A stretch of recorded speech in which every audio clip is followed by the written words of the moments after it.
ముందుగా hit TV చూస్తున్న ప్రేక్షకులందరికీ మనస్ఫూర్తిగా ధన్యవాదాలు.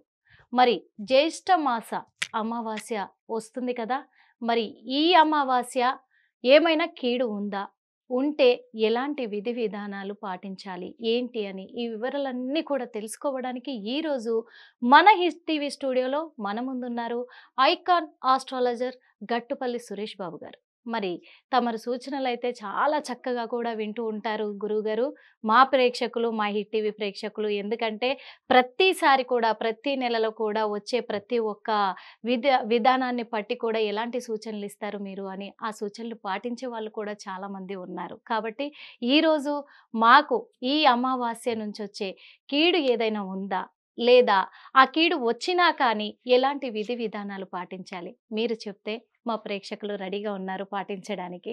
ముందుగా మీకు హృదయపూర్వక నమస్కారాలు మా హిట్ టీవీ స్టూడియోకి వచ్చినందుకు. గురువు గారు చెప్పండి మీరు. ముందుగా జై శ్రీమన్నారాయణ.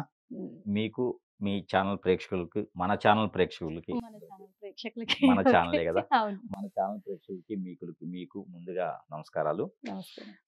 అందరూ బాగుండాలి, అందులో నేను ఉండాలి. నేను ఉండాలి కాదు గురువు గారు, మనం ఉండాలి. అంటే నేనుంటే మీరు ఉంటారా?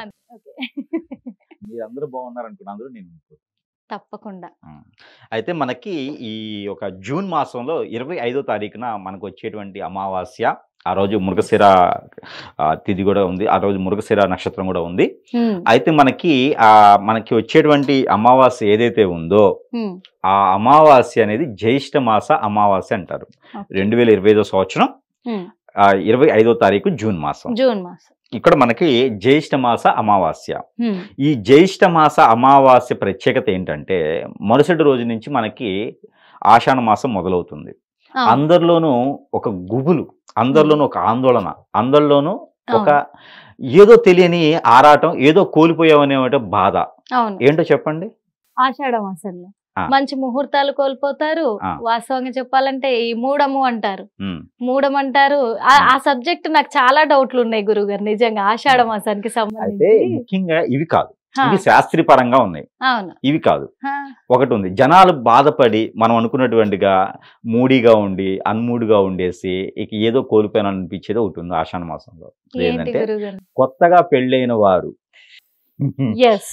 దాన్నే ఆషాఢ మాసం మూడాలు. కొత్తగా పెళ్ళైన నాకు చాలా డౌట్లు ఉన్నాయి సార్. కొత్తగా పెళ్ళైన వారు ఒకటే గడపని సింహద్వారాన్ని అత్తా కోడలు దాటొద్దు. దీని మీదే నాకు చాలా డౌట్లు ఉన్నాయి. ఆ సబ్జెక్ట్ అంతా చాలా ఉంది నాకు. అత్త అల్లుడు దాటొద్దు. ఇది మనకు పూర్వకాలం నుంచి వచ్చినటువంటి విధి విధానం. ఇది చాలా మంది కూడా బాధపడేటువంటి విధానం అన్నమాట. ఎందుకంటే సంవత్సరం లోపు పెళ్ళైనటువంటి వారు మొదటి ఆషాఢం పెళ్లి అయిన తర్వాత మొదటి ఆషాఢం వచ్చేటువంటి వారు గడప దాటకూడదు అంటారు అనమాట. దీనికి సంబంధించి మనము మాట్లాడుకుందాం. అయితే సపరేట్ సబ్జెక్ట్ గురువు గారు, ఎందుకంటే దాని మీద నాకు చాలా డౌట్లు ఉన్నాయి. నాకే కాదు, ప్రేక్షకులకు కూడా ఇప్పటికీ అర్థం కానటువంటి ప్రశ్నలు మిగిలిపోయి ఉన్నాయి దాంట్లో, అవన్నీ ఉన్నాయి. అయితే మనకి మొదటిగా ఏంటంటే జ్యేష్ఠ మాసంలో వచ్చేటువంటి చివరి రోజు, సంవత్సరం మొత్తంలో కూడా జ్యేష్ఠ మాసం ఒక మాసం వస్తుంది. ఈ జ్యేష్ఠ మాసం జూన్ మాసంలో వస్తుంది. దీంట్లో చివరి రోజుగా అమావాస్య వస్తుంది. ప్రతి మాసానికి అమావాస్య వచ్చినట్టు జ్యేష్ఠ మాసానికి కూడా అమావాస్య వస్తుంది. ఈ జ్యేష్ఠ మాస అమావాస్య ప్రత్యేకత ఏంటి అంటే జ్యేష్ఠ మాసంలో వచ్చేటువంటి అమావాస్యకి ఏదైతే మనకి కాలక్రమేణా మార్పులు వచ్చేటువంటి కాలం ఉంటుందో అది మనకి ఈ అమావాస్య నుంచే మొదలవుతుంది.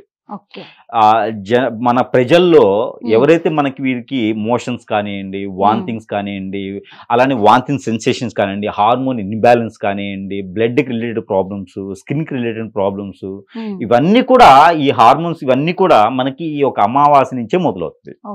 ఇక్కడి నుంచి మొదలయ్యేసి ఆషాఢం, శ్రావణం, భాద్రపదం ఈ యొక్క 3 మాసాలు ఇలానే కొనసాగుతూ ఉంటాయి. అందుకని 3 మాసాలు కూడా ఉన్న దగ్గరే ఉండేసి ఉన్నదే తినేసి ఎవరి జోలికి వెళ్లకుండా పొలం పని చేసుకుంటే అక్కడ పండేటువంటి పంటలు ఇంటికి వస్తాయి.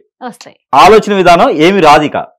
మనకి ఏంటంటే ఏదో ఒక ఆరోగ్య సమస్యలు వస్తాయి, బయటకు వెళ్ళి ఏదో విదేశాలకు వెళ్ళి పర్యటన చేద్దామని ఉండదు. ఏదో పంట పండించుకోవాలి, దుక్కి దున్నాలి, పంట పండించుకోవాలి, ఉన్నది తినాలి. ఆ 3 నెలల తర్వాత పంట వచ్చేస్తుంది. అప్పుడు మనిషిలో ఆనందం ఏర్పడిద్ది, ఈ రోగాలన్నీ పోతాయి. పంట చేతికి వస్తే మనిషిలో రోగాలు పోతాయి. అవును. అప్పుడు వరకు పెట్టుబడి పెట్టాలి కాబట్టి మనిషిలో ఆందోళన ఉంటుంది. ఏమైపోతుందో. అనారోగ్యం పాలవుతారు. అది ఈ 3 నెలలకు సంబంధించి 4 నెలలకు సంబంధించి అట్లా ఉంటుంది అనమాట. ఓకే. అది ఈ ఆషాఢం నుంచి మొదలవుతుంది. ఓహో. అయితే ప్రత్యేకంగా ఈ యొక్క జ్యేష్ఠ మాస ఆషాఢం ఏంటంటే కనుక ఎవరైనా సరే ప్రత్యేకంగా ఇది వినాలి అందరూ. ఎవరైనా సరే జ్యేష్ఠ మాసంలో పుట్టినటువంటి స్త్రీ పురుషులు ఎవరైనా ఉంటే, పెళ్లి అయినా పెళ్లి కాకపోయినా, చిన్నపిల్లలైనా ఎవరైనా కనుక ఉంటే కనుక వారి చుట్టూతా ఒక 3 నారికేళములు, కొబ్బరికాయలు, 3 కొబ్బరికాయలు కనుక తీసుకొని వారికి వారే తల చుట్టూతా దిష్టి తీసుకొని ఒక కొబ్బరికాయ కింద వారి ముందే పగలగొట్టుకొని ఆ నీళ్లు మొహం మీద పోసుకోవాలి.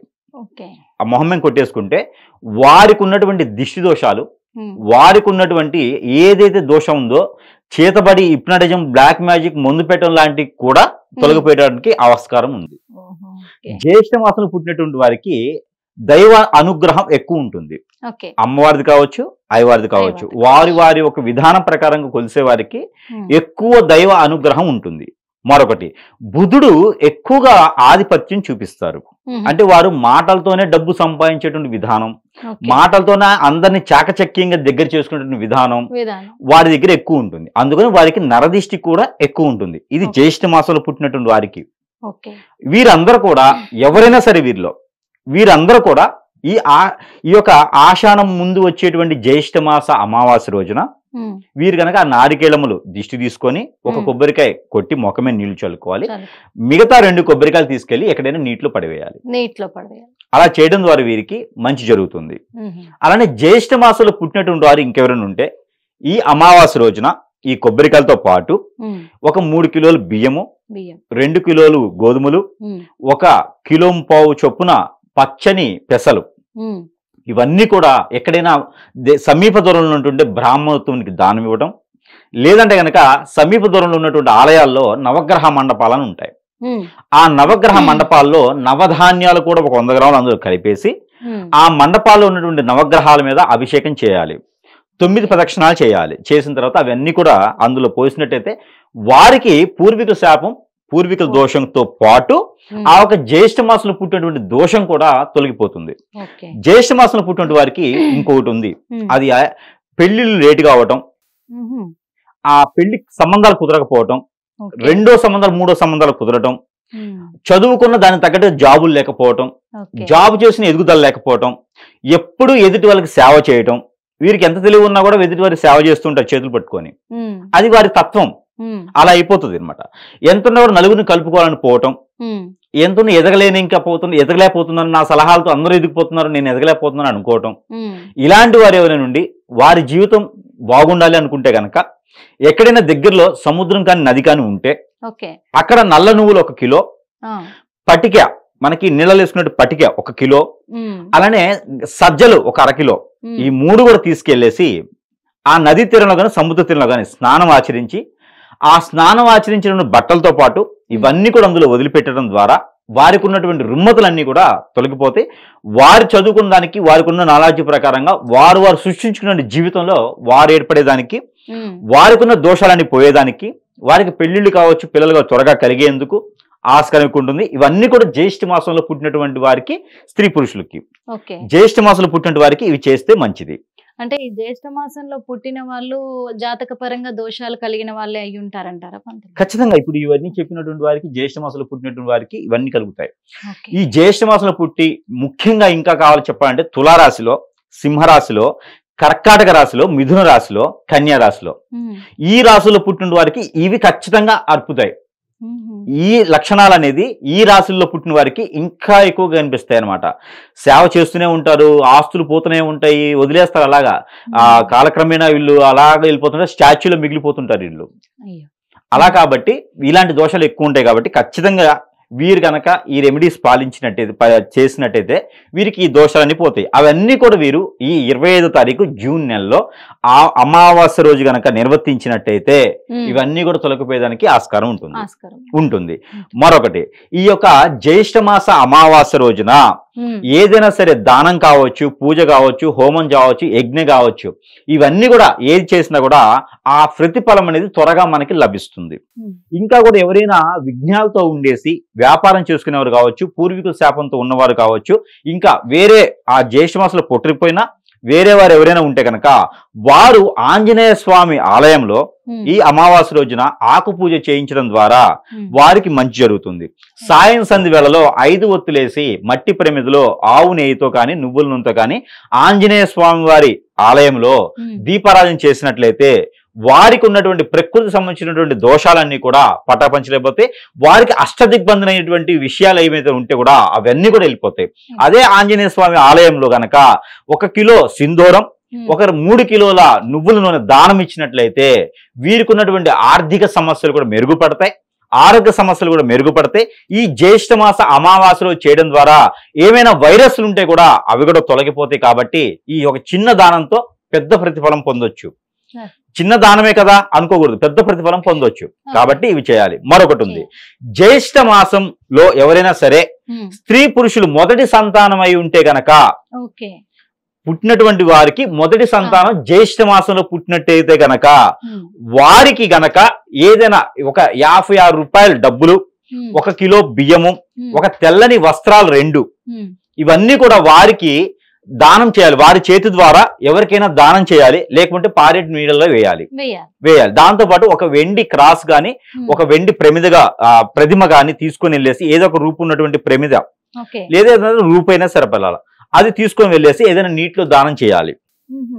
ఆ రోజున కనుక రాహుకేతు పూజ చేస్తే కూడా వీరికి ప్రతిఫలం అనేది ఉంటుంది.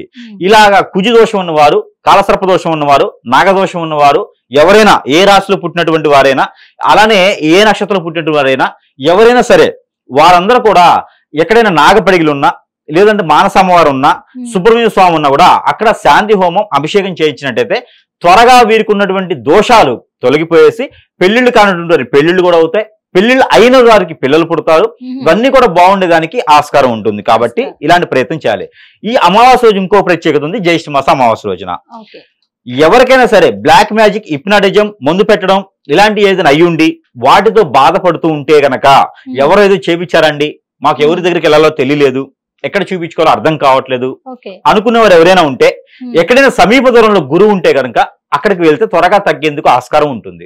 లేదంటే కనుక ఏదైనా దత్తాత్రేయ స్వామివారి ఆలయం, లేదంటే లక్ష్మీ నరసింహ స్వామివారి ఆలయం, ఇలాంటి ఆలయాలకు వెళ్ళేసి వాళ్ళ సమీప దూరంలో ఏదైనా ఆలయాలు ఉంటే, లేదంటే దుర్గామాత ఆలయం, రేణుకేళ్ళమ్మ గారి ఆలయం, ఇలాంటి ఆలయాలకు వెళ్ళేసి అక్కడ ఏదైనా పూజా విధానం, కుంకుమార్చనలు అలాంటి ఏదైనా చేయించి ప్రదక్షిణాలు కావచ్చు, పొలుదండాలు కావచ్చు, మొక్కుబడులు కావచ్చు, ఏదైనా అమావాస్య రోజున తీర్చుకున్నట్టయితే కనుక వారికి త్వరగా ఆ ప్రతిఫలం అనేది లభిస్తుంది. ఈ యొక్క జ్యేష్ఠ మాసంలో వచ్చేటువంటి అమావాస్యకి ఇన్ని ప్రత్యేకతలు ఉన్నాయి. ఇందులో ఏ ఒక్కటి పాటించినా, ఏ ఒక్కటి చేసినా దోషాలనేవి కూడా తొలగిపోతే వారికి అనేది మంచి జరుగుతుంది. ఇది జూన్ మాసంలో 25వ తారీఖు వచ్చేటువంటి అమావాస్య. కాబట్టి ఇది జ్యేష్ఠ మాస అమావాస్య. మరుసటి రోజు నుంచి మనకి ఆషాఢ మాసం మొదలవుతుంది. కొన్ని ప్రాంతాలు అయితే బోనాలు లాంటివి, కొన్ని ప్రాంతాలు అయితే కొలుపులు, కొన్ని ప్రాంతాలు అయితే అమ్మవారికి పూజలు చేసేటువంటి విధానం, పాజిటివ్ ఉండేటువంటి విధానం, అక్కడ చాలా రకాలుగా కొన్ని ఆలయాలు అయితే నవరాత్రులు కూడా జరుగుతాయి, బ్రహ్మోత్సవాలు జరుగుతాయి. కాబట్టి అందరూ కూడా పాల్గొంచుకొని ఆ ఒక దేవుని యొక్క కృపా కటాక్షాలు వీక్షించేసి ఆ ఒక అందరి మీద కూడా ఆ స్వామివారి యొక్క అన్ని దీవెనలన్నీ ఉండాలని నేను కోరుకుంటా ఉన్నాను. అందరు కూడా బాగుండాలి అని నేను కోరుకుంటా ఉన్నాను. థ్యాంక్ యూ సో మచ్ గురువు గారు.